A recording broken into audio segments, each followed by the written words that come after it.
Jazakumullah khairan. We'd like to thank Sheikh Imran for that very enlightening talk. And I'd like to open up the floor for questions, inshallah, with Sheikh's permission. Anyone for questions? I'll pass the microphone and we can ask. And if anyone has got any written questions, please pass them to the front.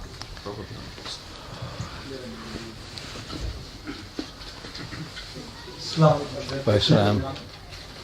Can you hear me? Hello? Hello? Can you hear me? Yeah, okay. Just a question on cryptocurrency, because in terms of how I've understood it, and quite recently I've done an online course with Oxford Business School on you can say fintech and cryptocurrency, is that the technology behind this, the start of the cryptocurrency is a little bit unknown. The person who does it or started it is someone with a name that is not a real name. It's the name is Nakamoto, Satoshi Nakamoto, and it's not clear where he's from and what he's done. But the key here in terms of the technology, is that it's a distributed ledger technology, meaning that you can actually see the audit trail on that. So unlike money, which is controlled by the central banks, and under, you can say, quantitative easing, they printed more. You don't have to even print it anymore. Yeah. Quantitative easing is Obama simply issues an order to the Federal Reserve, 7 trillion, yeah, and the Federal Reserve simply sends a check. Yeah. Quantitative easing. People see property prices going up, so everything going up. It's basically because currency has been doubled. Now, in terms of cryptocurrency, because it has this audit trail and it is outside the government's control, as you say, you have to pick for the lesser of the two evils, right? So here, the only thing... No, before that, you have to first tell me, yeah, and I'm waiting for your answer. Yeah. Is it halal or haram? No, wait. I want an answer from you. Because I have just given a lecture. And Allah's Messenger warned about the time when people will no longer care for the distinction between halal and haram. So while there is a lot to be talked and to be explained about the benefits of cryptocurrency, which is what you're doing now, the starting point is not there. I agree. Go ahead.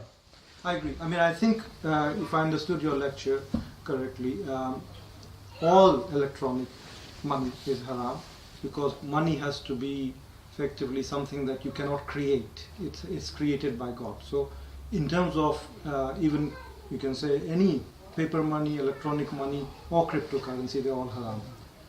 I was just going into a little bit more detail on cryptocurrency, just to say that the reason why, for example, more recently has become the trend is because people have lost trust in the various banking, you can say, reserves, the central banks, because they keep printing.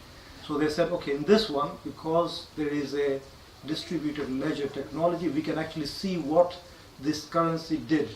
It bought this physical thing, then bought this physical thing, and then bought this physical thing. So it retains more value than others. Okay. What are your views on that? Well, my view is that if someone is impressed by the benefits to be derived from cryptocurrencies, that it is now a transparent money and so on, and you want to use it, by all means go ahead and use it. And you can forget about Imran Hosein, and forget about the Quran, and forget about the Prophet. That's all. Go ahead and use it. Which is what we've been doing for 100 years now. It's nothing new.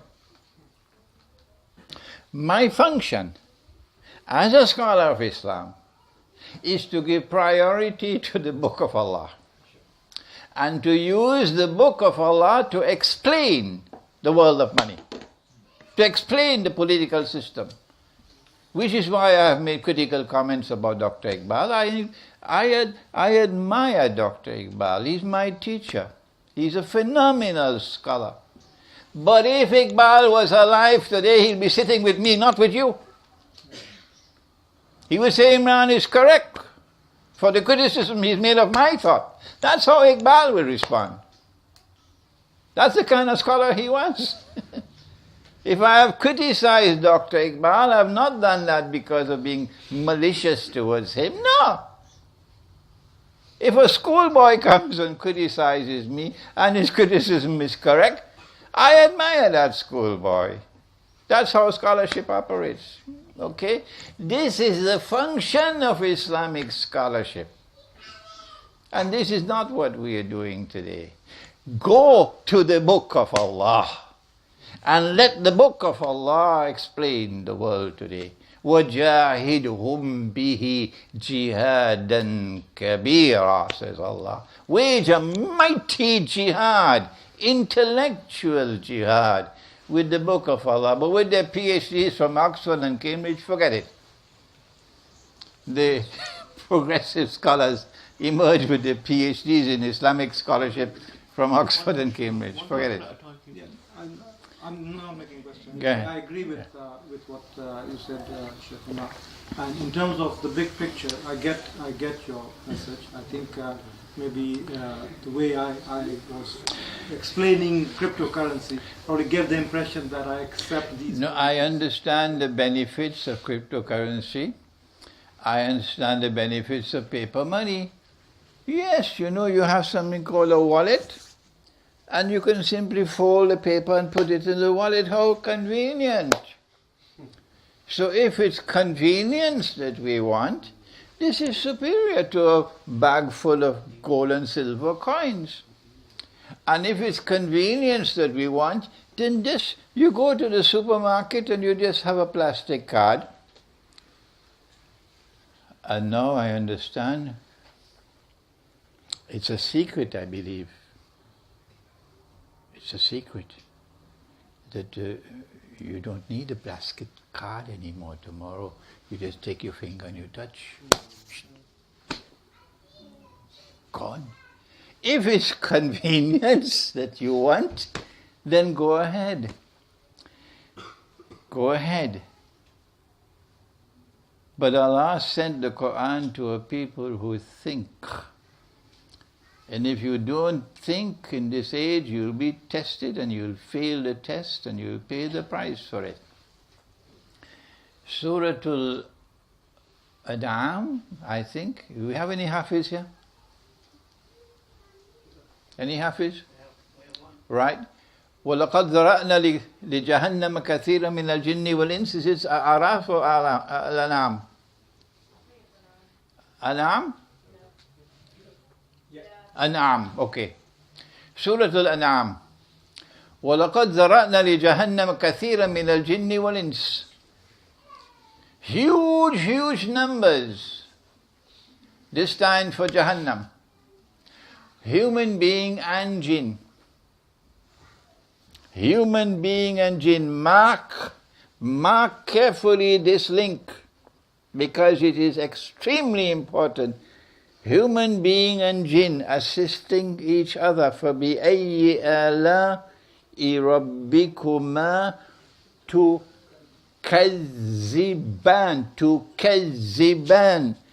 Two people, human beings and jinn, in alliance with each other. وَلَقَدْ ذَرَأْنَا لِجَهَنَّمَ كَثِيرًا مِنَ الْجِنِّ وَالْإِنسِ. What is characteristic of this community of human beings, which they share with this community of jinn, is that they have eyes but they cannot see. They have ears but they cannot hear. They have hearts but they do not understand. أُولَٰئِكَ كَالْأَنْعَامِ. They're just like cattle. And so they are taken on a ride, and they become evil and they perpetrate evil in the world. And study Surah Al-Rahman. I'm not going to give you, this is your homework. This is your homework. I'm not going to climb the mountain for you. You climb the mountain. Go to Surah Al-Rahman and you will see Surah Ar-Rahman explaining to you what's happening in the world today. And you see Surah Ar-Rahman explaining to you the great war which is coming. Surah Ar-Rahman. Okay, enough. That's your homework. Inshallah, we got a question. Brother had hand up there first, and then brother there. Is there any sisters that have a question? So we'll go. Admittedly, the microphone's not working. Sheikh, if you could just repeat the question, if you could just summarize and repeat the question so everyone. Okay. Can I? It's not working. Before we go to the brother, can I just ask a question? Yes, please. Because I just remembered one, which I think a lot of people will probably have this question. Actually, they may not have asked. Because people have asked me, and I don't. I'm not sure of the answer. Well, just about Dajjal, actually. Just a quick, because I know it's not the same topic. But do we understand he's a human being or a jinn? Because these are the two categories that you mentioned. So, because he is our chairman, I am allowed to change the topic now. I apologize. Okay, there is a lecture coming up at Fayaz's. When is it? Sunday? No. Next Friday. Next Jummah. Is there a place called Friday? No. A name called Friday? Friday is a day for the worship of a white woman, a Scandinavian woman whose name is Fry. That's Friday. But in the Quran, Allah calls it إِذَا نُودِيَ لِلصَّلَاةِ مِنْ يَوْمِ الْجُمْعَةِ. And Allah's Messenger said, Ya Rab, إِنَّ قَوْمِ اتَّخَذُوا هَذَا الْقُرْآنَ مَهْجُورًا. My people have forsaken this Quran. So the name of the day is Yawmul Jummah. Fayaz will always remember that now. Yawmul Jummah. That's the topic at his center. I gave this lecture in a seminar in Geneva about a week ago, but we didn't have proper recording. So I'll be repeating it at his center. It's a very important subject. Very briefly, very briefly. Sulaiman alayhi salam in Surah As-Sad, I believe, Allah gives him what I consider to have been a vision.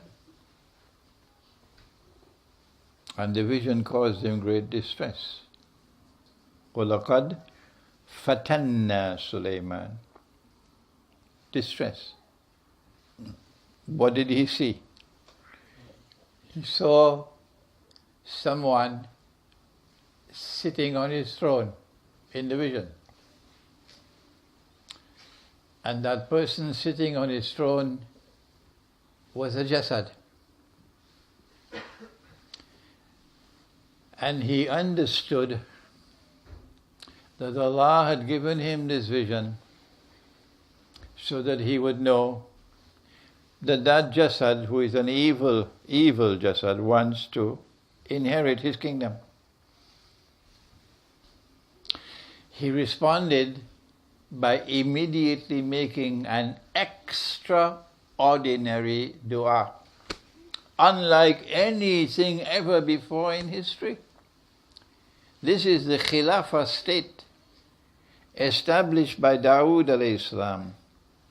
And Allah has appointed Dawood alayhi salam as Khalifa on earth. And do you know something?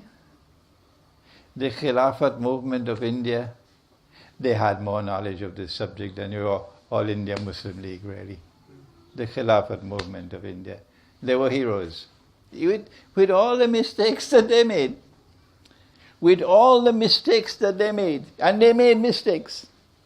With all the weaknesses that there were in the Khilafat movement. Yes, and there were lots of weaknesses. You don't have to tell me, I know it. The Khilafat movement in India was still more faithful to Allah and His Messenger than the All India Muslim League. It is only after the Khilafat movement had been demolished and the option of a Khilafah state no longer existed, only then there was no option other than Pakistan. Yes. There was nothing else. Muhammad Ali Jinnah couldn't do anything else because the option of the Khilafah had been demolished. And one of the most important instruments that they used to demolish it was Dr. Muhammad Iqbal. Yes. And when I meet with him, he and I are going to have a very interesting discussion. Yes. Now then, what was I talking about? The Jasad, yes. Dawood alayhi salam is appointed as the Khalifa. And the Khilafah state is established. And Sulaiman alayhi salam becomes his successor and it becomes a ruling state in the world. This is Surah Al-Sabah. And here is Sulaiman alayhi salam making a dua, "Oh Allah, when I die, I want this state coupled, finish. This state must not survive after me." It's like Muhammad Ali Jinnah making a dua, "When I die, Pakistan must finish. I don't want this to continue." But the people made such great sacrifices for Pakistan. And this is the Khilafah state far more important than Pakistan. And he's making a dua. رَبَّنَا اغْفِرْ لِي وَهَبْ لِي مُلْكًا لَا يَنْبَغِي لِأَحَدٍ مِّن بَعْدِي. Grant me a kingdom that none can inherit after me. None can inherit after me. So with me it must finish. That must be really evil that he saw sitting on his throne. What could it be in Akhir Zaman that wants to inherit the kingdom of Sulaiman alayhi salam and is an evil being? I came to the conclusion it was Dajjal. The problem I faced, and which I still face, is that no one ever came to this conclusion before me. So their natural response is, how could he be right and everybody is wrong? That's the problem that we have now. But I believe I'm correct that the Jasad is Dajjal. So we move on. We don't bother about the people who are objecting. We just move on. What are the implications if Dajjal is a Jasad? We know that when Dajjal is standing in Jerusalem and you look at him, you cannot see any evidence that he is not a normal human being. It is impossible for you to look at Dajjal and say he's not a human being or not a complete human being. Impossible. There can be no external evidence. So now comes the question, if he is a Jasad, and I am seeing a complete person, human being standing in front of me, what is it that makes him a Jasad? That is the important question. And for that you will wait until Yawmul Jum'ah. At Fiyaz, where is it? South London. South London? Streatham.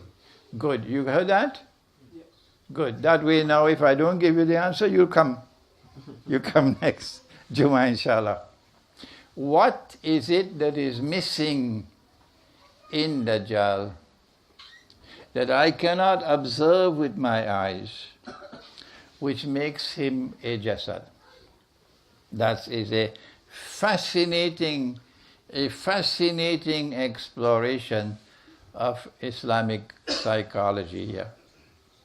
Any more questions? Brother, hey, did you still have your question? Yeah, sure.